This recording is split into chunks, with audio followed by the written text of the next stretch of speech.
Well, so what do you think? I mean,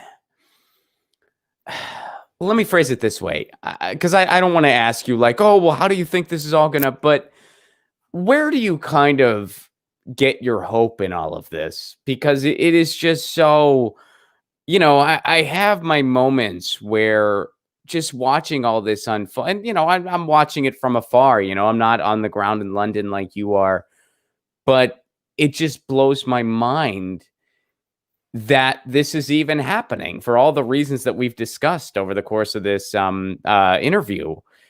Where do you kind of get your hope that there will be a positive outcome in all this, or do you have hope that there can be?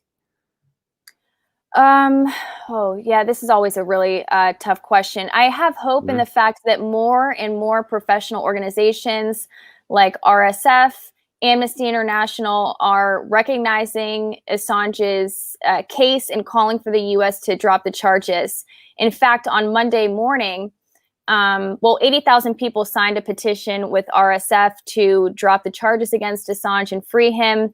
Monday morning, the Rebecca Vincent with Reporters Without Borders and Stella Morris, Assange's fiance, and one other individual all went to Downing Street to hand this petition over to Downing Street. And they actually would not accept it because they said they're not accepting documents or petitions at this time. So it seems like once there's a little bit of hope, you're kind of shot down, but you just have to keep going and bring awareness to this. I mean, it was all brought to our attention immediately after this happened, and it's just bizarre that they would deny this document with 80,000 people's opinion on this case, that they are against it. So, and I think that worldwide, there's probably way more than just 80,000 people who are against this. And I think that if more and more people were really exposed to the truth of what's going on in this case, they would be revulsed by it.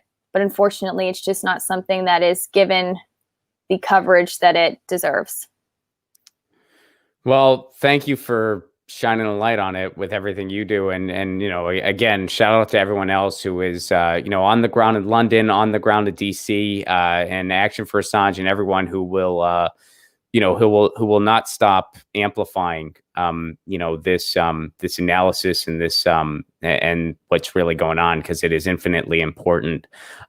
Is there anything else that you would like to add that people really ought to know as far as what's going on right now? I would say keep yourself informed and follow this case. Julian Assange is a torture victim. The UK government has failed to act appropriately on that. That is a huge violation.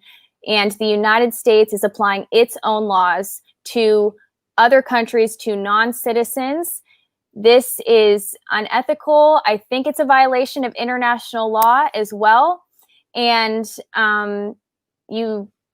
Assange's fate really impacts everybody, not just journalists and activists, because this case really impairs on the public's right to know, your right to know. So it's important that you do support him. Where can people go to learn more about you? Yes, you can follow me on Twitter at _Taylor Hudak, and you could also find my work at Activism Munich on YouTube, and we're also on Twitter, Facebook, Instagram, and it's @TV Activism Munich.